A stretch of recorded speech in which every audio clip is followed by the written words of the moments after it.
Selamat pagi saudara-saudara semua. Selamat bertemu dalam menu sarapan firman, makanan yang sesungguhnya buat kita yang membuat hidup benar-benar hidup. Hari ini saya ingin mengajak kita melihat hidupnya Yesus. Kita tahu banyak sekali dituliskan di dalam Injil cerita tentang Yesus, katakanlah itu biografi, seperti biografi yang sangat singkat dan ringkas tentang perjalanan pelayanan Yesus. Di situ sering sekali muncul kalimat supaya dengan demikian tergenapilah apa yang ada dalam kitab suci. Yesus begini begitu supaya genaplah apa yang dikatakan oleh kitab suci. Contoh,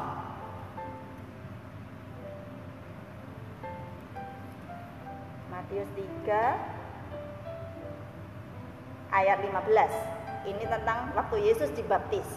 Yohanes merasa tidak layak untuk membaptis Yesus, Yohanes Pembaptis, tapi Yesus bilang, biarlah hal itu terjadi, karena demikianlah sepatutnya kita menggenapkan seluruh kehendak Allah. Beberapa contoh lain, misalnya waktu tentang penyalipannya. Sebab aku berkata kepadamu bahwa nas kitab suci ini harus digenapi padaku, bahwa ia akan terhitung di antara pemberontak-pemberontak. Sebab apa yang tertulis tentang aku sedang digenapi. Contoh lain, satu lagi tapi masih banyak. Jadi penyalipannya pun itu adalah sesuatu yang sudah ditulis di kitab suci, lalu oleh Yesus dilaksanakan atau diwujudkan atau digenapi. Yohanes 17 ayat 12 ini tentang seseorang yang akan mengkhianatinya, yaitu Yudas. Aku telah menjaga mereka, yaitu murid-muridnya, dan tidak ada seorang pun dari mereka yang binasa selain daripada dia yang telah ditentukan untuk binasa, supaya genaplah yang tertulis dalam kitab suci. Lagi-lagi seperti itu. Jadi dia hari ini bertemu siapa, bertemu pengkhianat, dan bagaimana cerita penyalipannya, dan hari ini dia mau melangkah bagaimana. Semuanya ternyata Yesus mendasarkan supaya digenapilah apa yang tertulis dalam kitab suci. Nah saudara, tentu kalau Yesus semua iya jelas. Sebenarnya nubuatan tentang Yesus itu sudah ditulis dalam seluruh kitab perjanjian lama. Tapi ternyata tidak hanya Yesus, saudara. Sebenarnya setiap orang yang lahir ke dunia, dia itu sudah punya buku masing-masing yang menuliskan cerita hidupnya itu akan kemana-kemana, yang sudah dikarang, dirancang oleh Tuhan sendiri yang menciptakan kita. Contoh yang di Alkitab, Yohanes Pembaptis, kita bisa lihat dalam Lukas 3 ayat 22.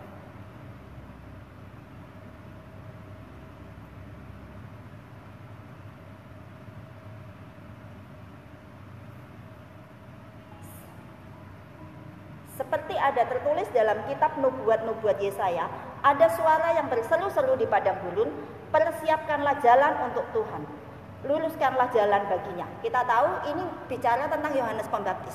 Ternyata hidup Yohanes Pembaptis itu juga sedang menggenapi apa yang tertulis dalam kitab suci, yaitu di perjanjian lama. Ternyata itu semua sudah tertulis. Saya waktu itu sempat bertanya-tanya,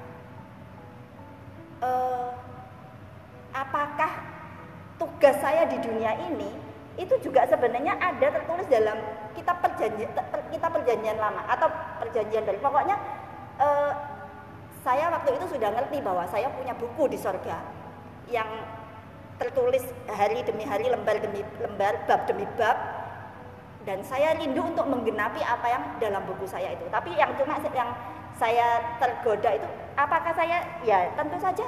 Tapi sebenarnya bisa dicari dalam Alkitab, karena waktu saya atau kita semua minta tuntunan Tuhan, apa kita kan juga buka-buka Alkitab. Siapa tahu dari sini ada, bukan siapa tahu, tapi patokan yang paling mendasar ya untuk kita mencari arahan hidup, mencari apa kehendak Tuhan untuk kita, itu tertulis di sini. Jadi dengan demikian saya rasa dengan aman bisa disimpulkan bahwa sebenarnya kita ini, istilah orang Jawanya itu cuma menjalani cerita gitu ya, walaupun tidak secara pasif. Sangat perlu kerjasama yang aktif dari pihak kita. Tapi buktinya saudara bahwa sebenarnya kita semua ini sudah punya buku masing-masing di surga, rancangannya Tuhan, dan tinggal hidup kita di bumi ini. Apakah kita itu sedang berjalan menggenapi cerita-cerita itu, ataukah ya seperti Yesus? Karena Yesus yang menjadi model buat kita.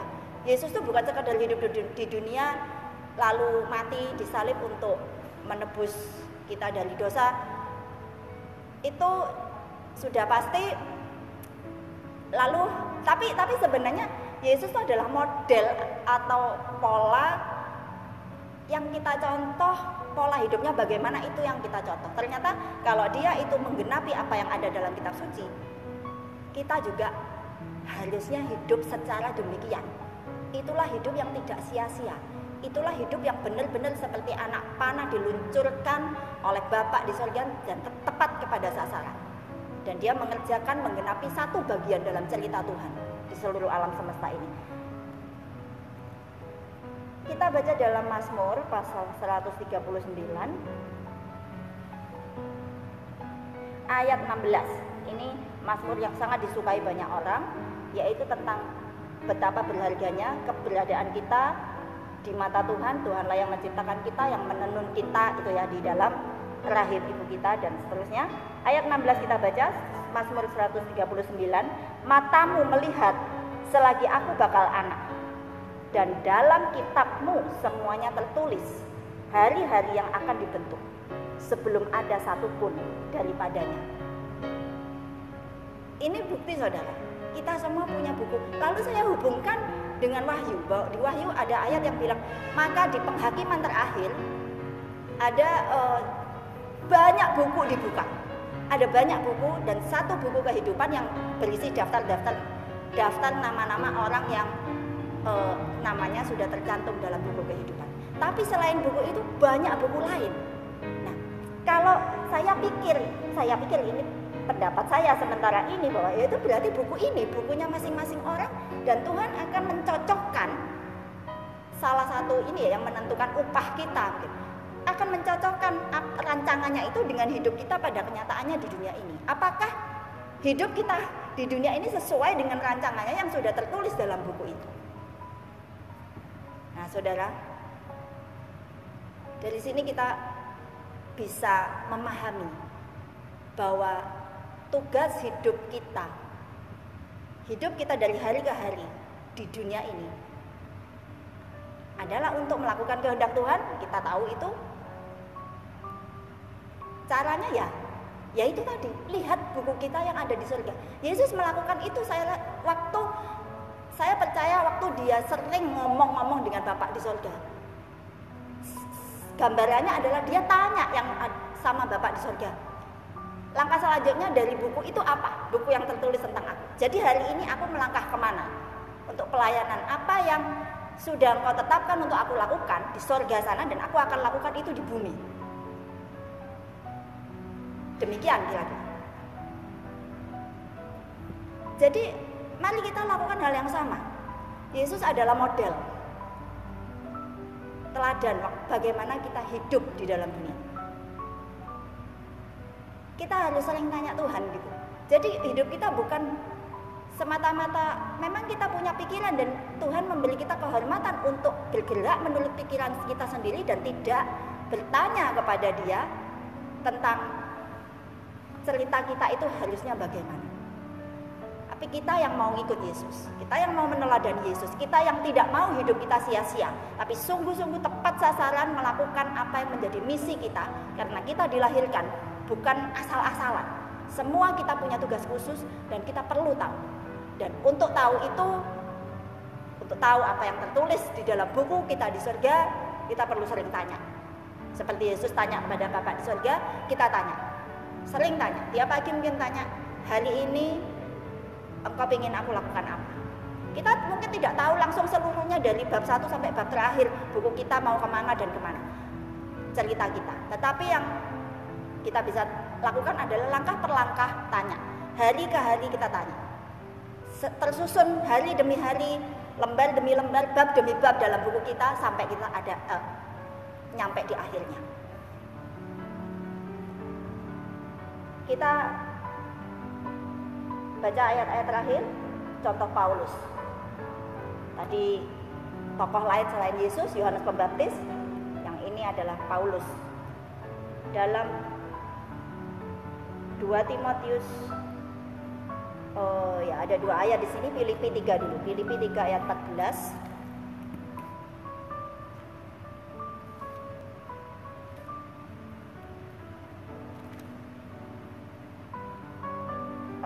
Kita bisa baca mulai ayat 13, bagian tengah aja. Tetapi ini yang kulakukan, aku melupakan apa yang telah di belakangku dan mengarahkan diri kepada apa yang ada di hadapanku dan berlari-lari kepada tujuan untuk memperoleh hadiah, yaitu panggilan surgawi dari Allah dalam Kristus Yesus. Terjemahan Inggris bilang panggilan tertinggi. Ini hidup yang dikejar oleh Paulus. Hari ke hari dia meniru Yesus. Dia lakukan lembar demi lembar, halaman demi halaman, bab demi bab dari apa yang tertulis dalam buku cerita kehidupannya di surga. Dan panggilan tertinggi dalam hidupnya adalah yang dia sangat-sangat kejar, sangat memuaskan dia adalah kalau dia mencapai bab terakhir penutup dari buku ceritanya yang di surga dengan sukses, bukan dengan kesempurnaan seorang manusia, tapi dengan ketaatan yang sempurna, maksudnya dengan ketaatan yang sepenuh hati, walaupun tidak ada seorang pun sempurna, tapi ketaatan yang sepenuh hati yang membawa dia sampai betul-betul ke garis finish. Dan di situ dia berteriak dengan segala sukacita kebanggaan. 2 Timotius pasal 4 ayat 7 dan 8.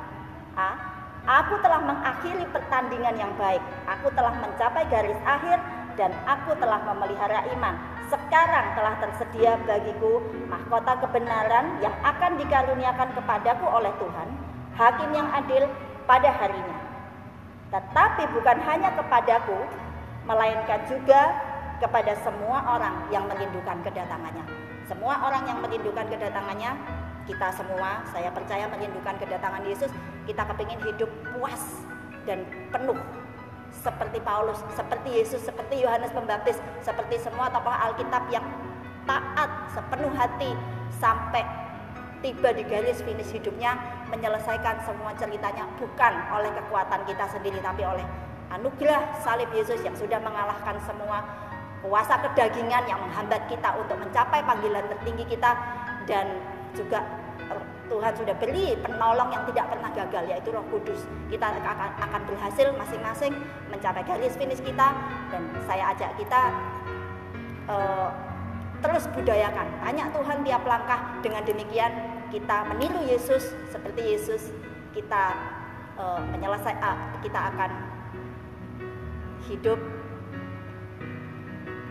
menyelesaikan langkah ke langkah.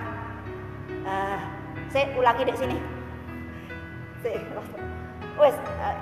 Cuma penutup ini. Kita dengan demikian kita hidup meniru model hidup Yesus. Dengan demikian kita akan disebut murid-murid Yesus, yaitu yang hidup mencontoh ketaatan Yesus dari langkah ke langkah sampai garis finish akhir hidup kita. Dan kita akan mendapatkan kepuasan hidup yang tidak akan kita sesali. Terima kasih, Tuhan memberkati.